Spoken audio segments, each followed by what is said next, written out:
राष्ट्रीय बेरोजगारी दर से बिहार की बेरोजगारी दर दुगनी है। नहीं होगा ना आर्मी में भर्ती तो ब्याह नहीं होता है, आप जान लीजिए ये बात। और 4 साल में रिटायर होकर के आ जाएगा, कौन ब्याह करेगा जी। बेसिकली क्या है ना कि प्रधानमंत्री जी खुद को समझते हैं डॉक्टर डैंग और हम लोगों को समझते हैं पिंजरे में बंद चूहा।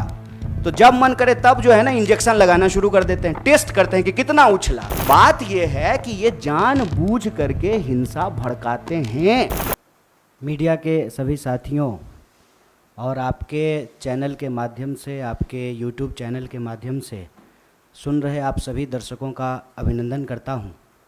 और हमारे 2 वरिष्ठ साथियों ने न सिर्फ आज बल्कि लगातार जब से ये योजना घोषित की गई है भारतीय राष्ट्रीय कांग्रेस का पक्ष रख रहे हैं। मैं भारतीय राष्ट्रीय कांग्रेस का एक साधारण कार्यकर्ता हूं, उसके साथ साथ मैं बिहार का रहने वाला हूं। शायद ये पहला मौका है कि मैं आप तमाम लोगों के सामने स्पष्ट तरीके से यह बात रखना चाहता हूं कि मैं ऐसे परिवार से आता हूं, हमारे परिवार में रिश्तेदारी में 16 लोग आर्म फोर्सेस की नौकरी करते हैं। मैं ऐसे परिवार से आता हूं जिसको शहीद का परिवार कहा जाता है। इंसर्जेंसी में हमारे एक भाई की शहादत हुई है, उन्होंने अपना सर्वोच्च बलिदान दिया है। और आप सबके चैनल पे भी मैं यही देख रहा हूँ कि सब लोग यही कह रहे हैं कि सबसे ज़्यादा हिंसा बिहार में भड़क रही है। मैं इस बिंदु पे आपसे कुछ बात करना चाहता हूँ। पहली बात तो ये कि हम लोग मार्केटिंग नहीं करना जानते हैं। हमको लगता है कि सेना का, देश के सर्वोच्च सम्मान का, ये मार्केटिंग करने का चीज़ नहीं है। लेकिन आप एक एक मंत्रियों का बयान सुन करके देख लीजिए। जो लोग अग्निपथ योजना का फ़ायदा गिना रहे हैं, ऐसा लग रहा है कि कोई चीज़ वो बेचने की कोशिश कर रहे हैं। जैसे सेल्समैन की भाषा होती है ना, वाह मेगा बम्पर ऑफर चल रहा है, आपको 20 लाख रुपया भी मिल जाएगा, 4 साल में आप रिटायर भी हो जाएंगे, फिर आपको रिजर्वेशन भी मिल जाएगा। इस भाषा की मानसिकता को समझने का प्रयास कीजिए। ऐसा लगता है कि रेलवे स्टेशन के बाहर कोई चूहा मारने की दवा बेच रहा हो। साहब आप मंत्री हैं, आप सबसे पहले देश की जनता को यह बताइए कि इस योजना की जरूरत क्या है। हर साल जब 50,000 से ज़्यादा भर्तियां और नियमित भर्तियां, जिसमें टीए भी है, डीए भी है, पेंशन भी है, सेंट्रल स्कूल में एडमिशन का भी प्रावधान है, रेलवे का भी टिकट मिलेगा, हवाई जहाज का भी टिकट मिलेगा, और अगर सर्वोच्च बलिदान आप देते हैं, आपको शहादत होती है, तो आपके परिवार का भी ख्याल रखा जाएगा। इन तमाम बातों को छोड़ करके मंत्री कह रहे हैं कि आपको 20 लाख रुपया मिल जाएगा इस उम्र में। ये वही भाषा नहीं है कि प्रधानमंत्री जी बोले थे कि काला धन वापस आ जाएगा तो आपके खाते में 15 लाख रुपया मिल जाएगा। मिल गया क्या 15 लाख रुपया? जिस खाते में 15 लाख रुपया मिलने वाला था ना, उसी खाते में 20 लाख रुपया भी मिलेगा। इस मानसिकता को समझने की ज़रूरत है और इसीलिए हम लोग इस योजना की ज़रूरत पे सवाल उठा रहे हैं। जब देश में एक नियमित भर्ती प्रक्रिया है, 2014 में देश बना है, उससे पहले क्या आर्मी में लोग बहाल नहीं होते थे? क्या हमारे पास जो एक प्रक्रिया नहीं थी, उस प्रक्रिया को ख़त्म करने का कारण क्या है? तब सरकार के कुछ दावे बताए जा रहे हैं। दावा क्या है? दावा ये है कि हम चाहते हैं कि हमारे देश के नौजवानों को रोजगार मिले। ये तो आप चाह रहे हैं, ये आप वादा भी कर चुके हैं कि हर साल आप 2 करोड़ नौकरी देंगे। उस 2 करोड़ नौकरी को छोड़ करके पीएमओ ने अभी ट्वीट किया कि हम 10 लाख रोजगार देंगे। साहब अगर आप रोजगार देने के लिए सीरियस होते, 28 लाख पोस्ट जो हैं वो सिर्फ सेंट्रल गवर्नमेंट में रिक्त पड़ा हुआ है, और आप स्टेट गवर्नमेंट में जाकर के देख लीजिए, भर्तियां नहीं की जा रही है। हकीकत क्या है? हकीकत ये है कि ये असली बात देश की जनता से छुपाना चाहते हैं। असली बात क्या है? आप सब लोगों को याद है कि जब नोटबंदी की गई तो यह दावा किया गया कि इसके बाद नक्सलवाद समाप्त हो जाएगा, आतंकवाद समाप्त हो जाएगा। कल ही जो है एक सब इंस्पेक्टर की फिर से टारगेटिंग किलिंग की गई है। नक्सलवाद की घटनाएं हो रही हैं, आतंकवादी घटनाएं लगातार हो रही हैं। अगर नोटबंदी करने के बाद आतंकवाद समाप्त हो जाता तो पुलवामा की घटना कौन करके गया है? कैसे पुलवामा की घटना हुई है? तो ये दावा करते हैं। जब उस दावे का आप पड़ताल करेंगे तो आपके ऊपर ही आरोप लगाना शुरू कर देंगे। एक व्हाट्सएप मैसेज घूम रहा है जिसमें कहा जा रहा है कि जिस भी योजना का कांग्रेस विरोध कर रही हो, ऐसा आप मान लीजिए कि वो योजना सही है।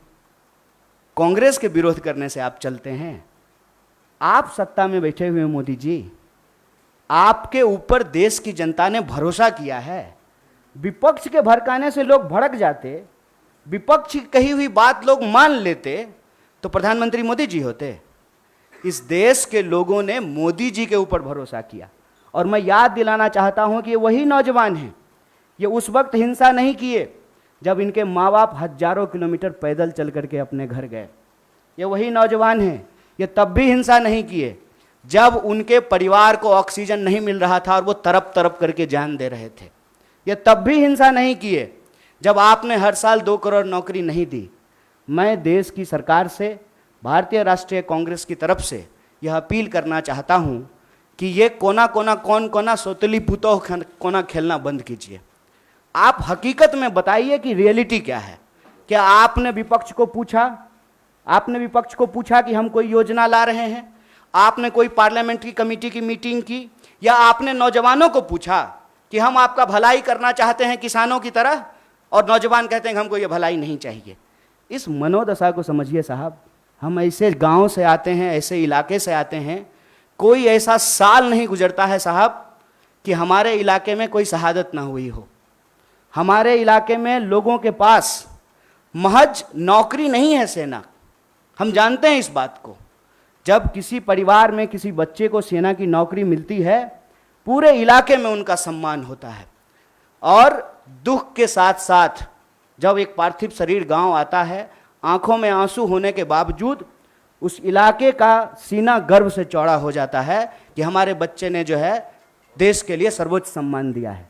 सेना का सवाल देश की सुरक्षा का सवाल है, आप इसको मजाक मत बनाइए। और एक बात हमारे साथी भी कह रहे हैं, आप तमाम मीडिया लोग भी इसको बोल रहे हैं कि उसमें से 25% लोगों को, साहब 25% नहीं, अप टू 25%, ध्यान रखिएगा, यह है सेल्समैन मेगा बम्पर ऑफर की मानसिकता। अप टू 25% क्या होता है? मतलब 25% की भी गारंटी नहीं है। यह मत समझिए आप कि उसमें से एक को दे ही देंगे नौकरी। बहुत चालाकी से टर्म्स एंड कंडीशन लिख दिया है, अप टू 25%। और इसमें यह कितना गंभीर है, इस गंभीरता का आप अंदाजा लगाइए कि अभी आए हुए 3 दिन हुए हैं घोषणा किए हुए, 2 मेजर अमेंडमेंट हो चुका है, और जो फायदा गिनाए जा रहे हैं वो फायदा तो पहले से है।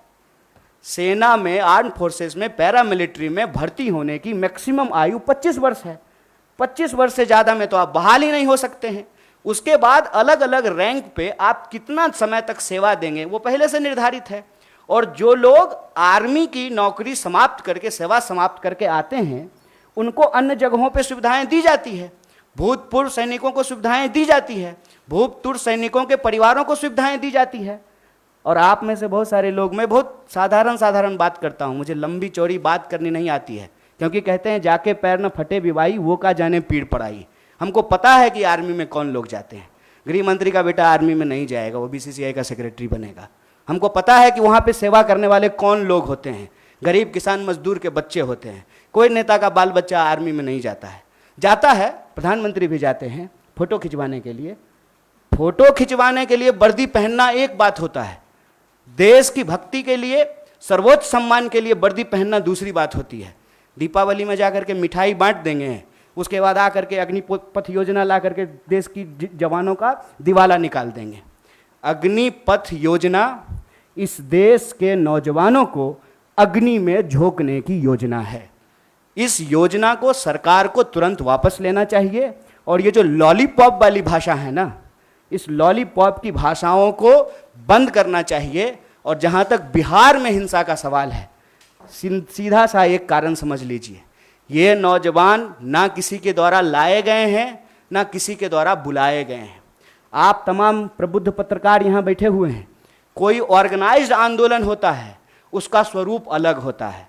हम लोग 3 दिन से नहीं डिटेन हो रहे हैं यहाँ पे, हमारा ऑफिस छावनी नहीं बना हुआ है, हम लोग आते हैं, पुलिस पकड़ करके हमको ले जाती है, कोई हिंसा नहीं होती है, कुछ भी नहीं होता है। उसमें हिंसा क्यों हुआ है? क्योंकि वहां नौजवानों का सब्र जो है पानी सर से ऊपर चला गया है। और एक बात और जान लीजिए, जो हमारा बेरोजगारी दर है देश का, बिहार का बेरोजगारी दर डबल है साहब। जहां के मजदूर, बिहार का मजदूर जाता है ना हरियाणा और पंजाब में धान काटने के लिए, बिहार के ही लोग आते हैं ना दिल्ली में काम करने के लिए, बिहार के ही लोग जाते हैं ना महाराष्ट्र में काम करने के लिए। जहां एम्प्लॉयमेंट नहीं है वहां के लोग ऑलरेडी विस्थापित होते हैं। ये जो बच्चे हैं ये उस उम्मीद में अपने गांव में रह रहे हैं, दौड़ रहे हैं जाड़ा गर्मी बरसात, सड़कों पे मैदानों में रेत पे, कि इनको किसी दिन सेना में सेवा देने का मौका मिलेगा। ये मौका इनसे जब छीना जा रहा है तो इनका सब्र टूट गया है। लेकिन मैं इन तमाम नौजवानों से भी एक अपील करना चाहता हूं, दोस्त, हम किसान के बच्चे हैं और हमारे माँ बाप ने इस सरकार को झुकाया है, इस सरकार को बताया है कि ये देश गांधी का देश है और गांधी के देश में सत्य और अहिंसा से ही कोई लड़ाई जीती जा सकती है। इसीलिए भारतीय राष्ट्रीय कांग्रेस की तरफ से इस आंदोलन का पूर्णतः समर्थन करते हुए सरकार से यह अपील करते हैं कि इसको वापस लीजिए और नौजवानों से अपील करते हैं कि देश की संपत्ति को मत जलाइए, मत जलाइए, क्योंकि कल को आपको वही संपत्ति इसी प्रधानमंत्री से बचाना भी है। क्योंकि देश की संपत्ति ये दोस्त को बेचने वाले हैं, ये हमारे आपके टैक्स के पैसे की संपत्ति है, इसकी रक्षा कीजिए, सत्य और अहिंसा के रास्ते पे चलिए। और किसानों ने 700 लोगों की शहादत देने के बाद 1 साल से ज़्यादा आंदोलन चलाया, शांतिपूर्ण तरीके से चलाया, तमाम तरह के आरोप लगाए गए, जैसे आज आपके आंदोलन को कहते हैं उपद्रवी, तोड़फोड़ करने वाले, हिंसा करने वाले। ये कहाँ से आ गए, कैसे आ गए, कौन है इसके लिए जिम्मेवार? और विपक्ष के माथे पर मत खेलिए। विपक्ष की बात जनता अगर सुन रही होती तो आप देश के प्रधानमंत्री नहीं होते। इसलिए प्रधानमंत्री होने के चलते मैं आपसे अपील करता हूं कि इस योजना को आप वापस लीजिए। देखिए, हालांकि ये जो है ना, मैं देख रहा हूं कि टीवी मीडिया रिपोर्टिंग में और कई जगह इस बात को बार बार हाईलाइट किया जाता है कि बिहार में आंदोलन हो रहा है। एक्चुअली एक डिजाइन है। किसान आंदोलन के दौरान भी आपने देखा होगा कि नहीं कुछ मुट्ठी भर किसान हैं वो हरियाणा और पंजाब के। अगर मुट्ठी भर थे तो वापस क्यों लिया? और अगर सिर्फ बिहार का मसला है तो नागपुर से लोग जो है पैदल क्यों आ रहे हैं दिल्ली की तरफ? तेलंगाना में घटना हुई, झारखंड में हुआ, राजस्थान में हुआ। तो ये एक देशव्यापी सवाल है। ऐसा नहीं है कि किसी एक राज्य से ही लोग सेना में भर्ती होते हैं, हर राज्य से होते हैं। बिहार का जहाँ तक मसला है, मैंने आपको कहा कि राष्ट्रीय बेरोजगारी दर से बिहार की बेरोजगारी दर दोगुनी है और वहाँ पे काम के लिए विस्थापन करना, दूसरे राज्यों में काम करना, ये दशकों से ये समस्या चली आ रही है। मैं मौजूदा सरकार को जिम्मेवार नहीं ठहरा रहा। इसकी वजह से क्या हुआ है कि जो एक आखिरी उम्मीद कहते हैं नौजवानों का कि हमको सर्वोच्च बलिदान देने का मौका मिलेगा, सेना में सेवा करने का मौका मिलेगा, और बहुत कुछ निर्भर करता है साहब। मैं बहुत सारी चीज़ें बोलना नहीं चाहता हूँ। नहीं होगा ना आर्मी में भर्ती तो ब्याह नहीं होता है, आप जान लीजिए ये बात। और 4 साल में रिटायर होकर के आ जाएगा तो कौन ब्याह करेगा जी? ये बहुत बुनियादी सवाल है, समझिए इस बात को। एक लड़का सिर्फ नहीं जाता है आर्मी का नौकरी करने के लिए, पूरा का पूरा परिवार, पूरा का पूरा गांव उससे सम्मानित होता है। अगर ऐसा नहीं होता तो क्यों शहीदों का जो है गेट बनाया जाता है? ये हमारा एक व्यक्तिगत पेन है साहब, इसीलिए हम लोगों को दुख हो रहा है। और ऐसा नहीं है कि हम इस सवाल पे निकले हैं। अभी रेल मंत्री अपील कर रहे हैं। ये रेल मंत्री तब कहाँ थे जब रेलवे की भर्ती में गड़बड़ी आई थी? याद कीजिए, तब भी बवाल हुआ था। तब रेल मंत्री आकर के बोले, फिर उस योजना को वापस लिए। तो बेसिकली क्या है ना कि प्रधानमंत्री जी खुद को समझते हैं डॉक्टर डैंग और हम लोगों को समझते हैं पिंजरे में बंद चूहा। तो जब मन करे तब जो है ना इंजेक्शन लगाना शुरू कर देते हैं, टेस्ट करते हैं कि कितना उछला, कितना जो है अनसीरियस चीज है। आप समझिए तो 2 दिन आंदोलन हो गया, कई ट्रेनें जल गई, हिंसा हो गई, तब कह रहे हैं कि नहीं इस बार जो है 2 साल एज बढ़ा देंगे। तो सो रहे थे? कहता तो है कि जगते रहते हैं आप, सोते ही नहीं हैं। तो उस वक्त बहाली जब आप निकाल रहे थे तो आपको समझ में नहीं आया था। ये सीरियस नहीं है। दूसरा बात है कि झूठ बोलते हैं और सब मंत्री लोग को लगा देंगे। कि तुम जरा प्रोडक्ट बेच करके आओ तो ले लो, खरीद लो, बेच लो, फायदे फायदे फिर। अरे क्या मानसिकता है ये? आप देश चला रहे हैं ना, देश की वस्तु स्थिति बताइए। आप बताइए कि आर्थिक हालत ये है कि ऑलरेडी अमेरिका रिसेशन अनाउंस करने वाला है, और आप नोटबंदी के बाद रिजर्व बैंक का जो रिजर्व पैसा है वो निकाल लिए हैं 8,500 करोड़ का विमान खरीदने के लिए। और ठीक कहा ना इन्होंने कि 71 साल में ये देश सेवा करने का दावा कर रहे हैं। मैं प्रधानमंत्री को कुछ बोल ही नहीं रहा हूं। हाँ न, मैं तो ले सकता हूं, मैं डरता थोड़ी हूं। हाँ वही कह रहे हैं, क्यों नहीं ले सकते हैं कि आप सेवा कर सकते हैं और हम सेवा के लायक नहीं हैं। और उस ड्रोन का क्या हुआ जिससे वो कहीं देश में गड़बड़ी देख लेते हैं ड्रोन से आजकल?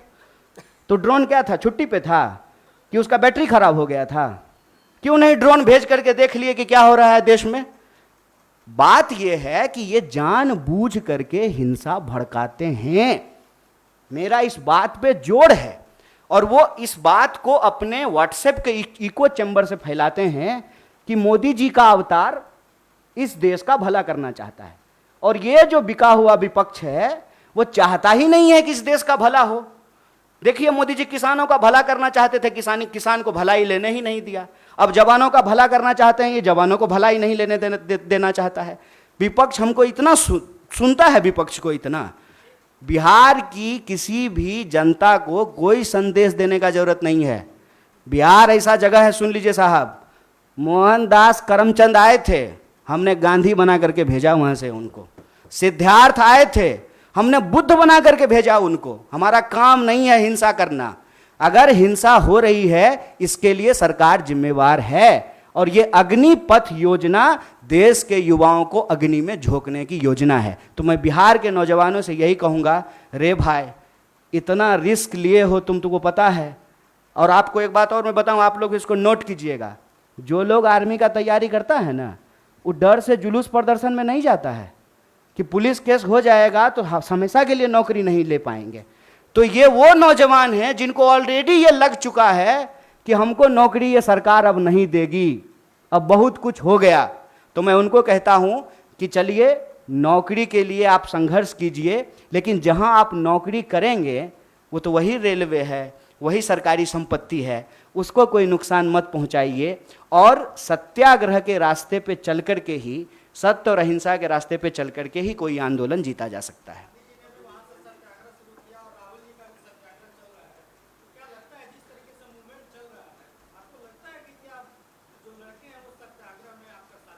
देखिए हम ज्योतिषी तो नहीं हैं, और ये किसी को नहीं लग रहा था कि किसान आंदोलन के बाद जो है कृषि बिल वापस होगा।